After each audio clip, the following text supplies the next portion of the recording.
Pernahkah kamu melihat seseorang yang tetap tenang meski situasi di sekitarnya sedang kacau? Itulah esensi dari stoikisme, sebuah filosofi yang bukan hanya sejarah kuno, tetapi juga panduan praktis untuk kehidupan modern. Marcus Aurelius, seorang kaisar Romawi dan penganut stoikisme, menghadapi perang, wabah, dan intrik istana, namun ia dikenang karena ketenangan dan kebijaksanaannya yang luar biasa. Rahasianya adalah pemahaman bahwa hidup itu tak terduga dan seringkali penuh tantangan, tetapi cara kita merespon tantangan tersebutlah yang menentukan siapa kita. Bayangkan memiliki kekuatan yang sama dalam kehidupan sehari-hari, dari menghadapi percakapan sulit hingga mengatasi hal-hal tak terduga dalam hidup. Dalam video ini kami akan berbagi 10 pelajaran berharga dari stoikisme yang dapat membantu kamu tetap tenang dan terkendali. Ini bukan sekadar ide filosofis, melainkan strategi praktis yang telah diuji oleh waktu dan sejarah, siap untuk diaplikasikan dalam tantangan abad ke-21. Saat kita mendalami pelajaran-pelajaran ini, ingatlah bahwa ini bukan tentang menjadi tanpa emosi, melainkan menjadi penguasa emosi dengan menggunakan kebijaksanaan Marcus Aurelius untuk menjadikan setiap rintangan sebagai kesempatan untuk tumbuh lebih kuat dan tangguh. 1. Pahami hal yang bisa kamu kendalikan. Menjalani hidup yang tenang di dunia yang serba cepat seperti sekarang bisa terasa seperti tugas yang berat. Stoikisme menawarkan permata abadi. Fokuslah pada apa yang bisa kamu kendalikan. Ini bukan berarti mengabaikan tantangan hidup, melainkan mengarahkan energi dengan bijak.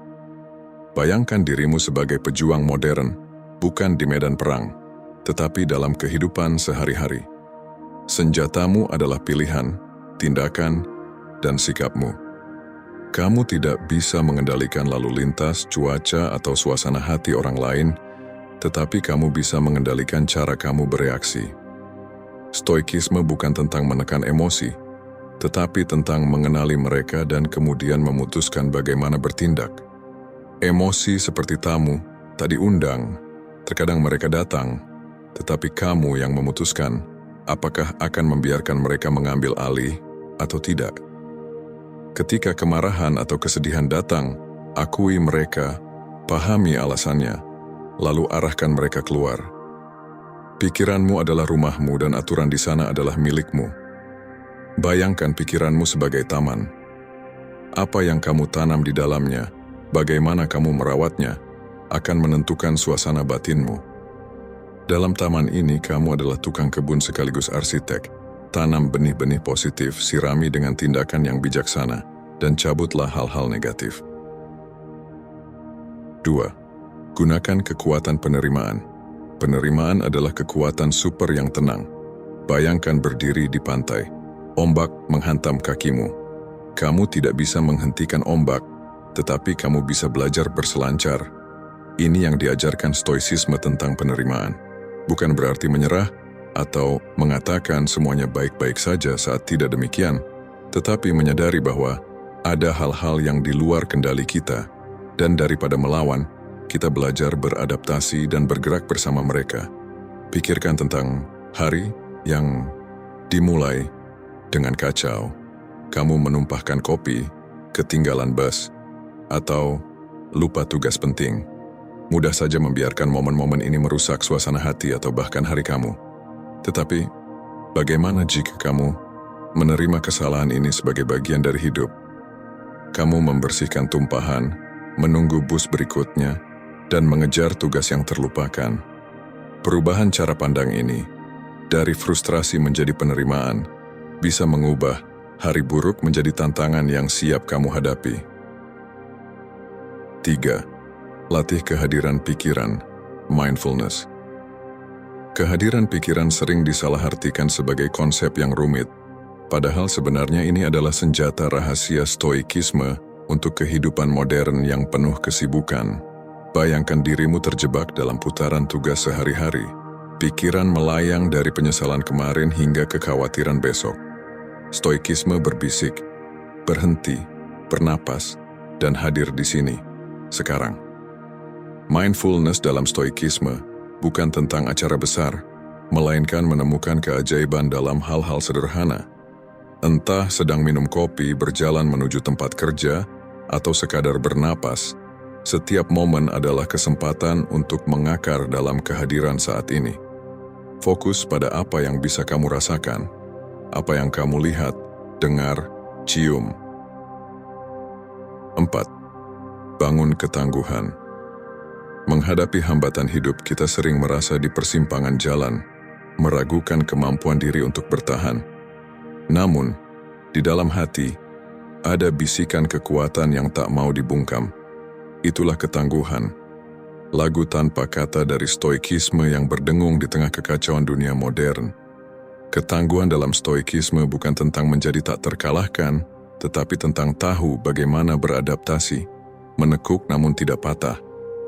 Epictetus pernah mengingatkan kita dengan sederhana, bukan apa yang terjadi padamu yang penting, tapi bagaimana kamu meresponnya.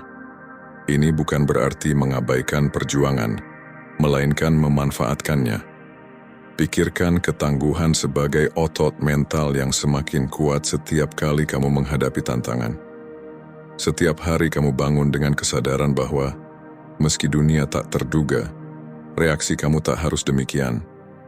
Kamu adalah senimannya, hidup adalah kanvasmu, dan ketangguhan adalah kuas yang melukis garis keteguhan dan semangat. Membangun ketangguhan bukan perjalanan mudah.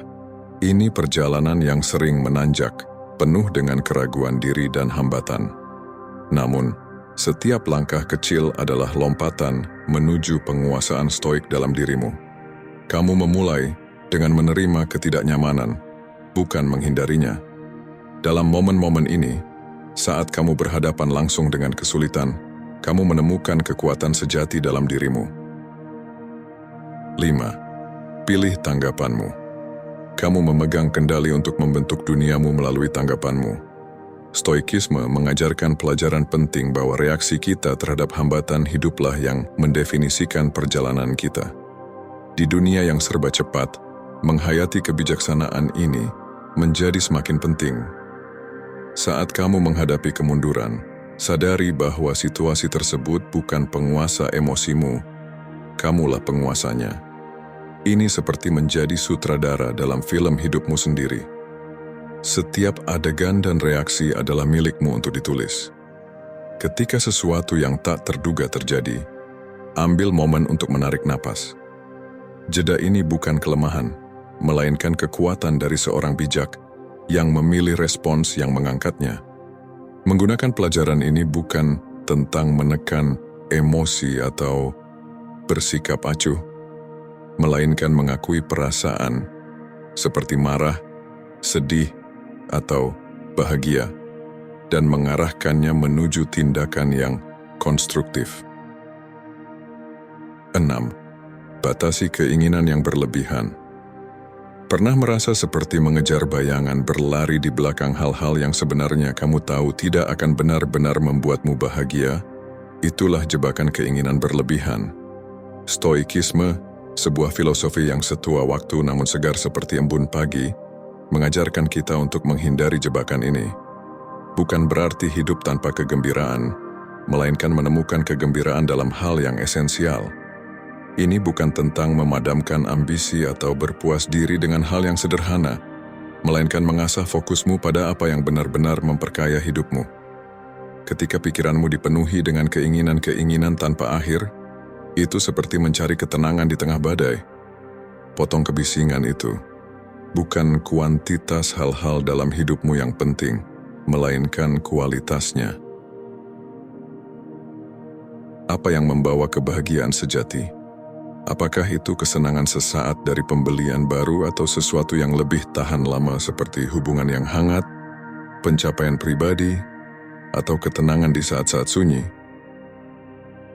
7. Jadilah sosok yang berbudi luhur. Kamu tahu perjuangan menjaga nilai-nilai diri di tengah tuntutan hidup. Namun, inilah pelajaran kuat dari stoikisme. Jadilah sosok yang berbudi luhur. Ini adalah panduan sederhana, namun mendalam untuk menjaga ketenangan di tengah kekacauan kehidupan modern. bukan tentang tindakan besar, melainkan tindakan kecil sehari-hari yang berlandaskan integritas, keberanian, kebijaksanaan, dan pengendalian diri. 8. Pahami sifat sementara kehidupan. Kehidupan, dalam segala ketidakpastiannya, selalu bergerak. Satu saat ada, kemudian berlalu. Ini bukan alasan untuk merasa putus asa, tetapi panggilan untuk bertindak.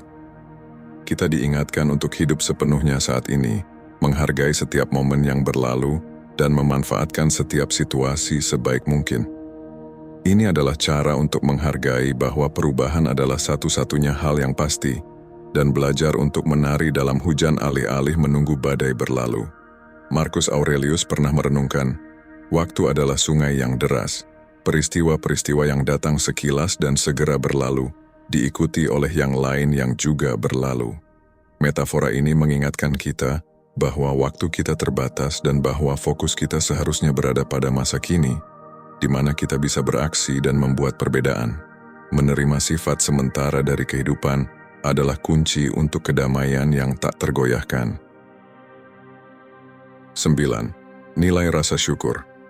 Di tengah hiruk-pikuk hidup, kita seringkali terjebak dalam keinginan dan kekecewaan, lupa akan keajaiban dari keberadaan kita. Namun ada pelajaran stoik yang bersinar terang di tengah kabut ini. Kekuatan syukur. Rasa syukur bukan hanya tentang mengatakan terima kasih untuk hal-hal besar, melainkan mengenali keajaiban-keajaiban kecil yang kita abaikan. Rasa syukur, seperti yang diajarkan Seneca, bukanlah perasaan pasif, tetapi keterlibatan aktif dengan dunia. Ini lebih dari sekadar mengucapkan terima kasih. Ini adalah mengubah cara pandang kita untuk menghargai pengalaman hidup dalam segala bentuknya. 10. Terus belajar dan berkembang. Tantangan adalah tamu yang tak diundang dalam hidup kita, seringkali datang tanpa pemberitahuan dan jarang disambut, namun mereka membawa hadiah, kesempatan untuk tumbuh. Stoikisme mengajarkan kita untuk menyambut momen-momen ini, bukan dengan pasrah tetapi dengan semangat seorang pejuang. Siapa yang tak terkalahkan? Orang yang tak bisa dipengaruhi oleh apapun di luar kendali nalar mereka, kata Epictetus. Pemahaman ini adalah kompas kita dalam perjalanan pengembangan diri. Kita tumbuh bukan hanya dengan membaca atau merenung, tetapi dengan hidup, berinteraksi dengan dunia di sekitar kita, dan menguji keyakinan serta nilai-nilai kita dalam kenyataan hidup. Itulah esensi dari stoikisme modern, pendekatan praktis untuk meraih kebijaksanaan. Ini tentang menyingsingkan lengan baju dan menghadapi kekacauan hidup, tahu bahwa dalam kekacauan ini, ada kesempatan untuk muncul sebagai pribadi yang lebih kuat, lebih bijaksana, dan lebih tangguh. Jika pelajaran-pelajaran ini terasa bermakna bagi kamu, dan kamu ingin terus menggali kebijaksanaan stoik, silakan tekan tombol like dan ikuti kami untuk lebih banyak wawasan. Tetaplah menjadi pribadi stoik dan terhubung dalam perjalanan menuju pertumbuhan diri ini.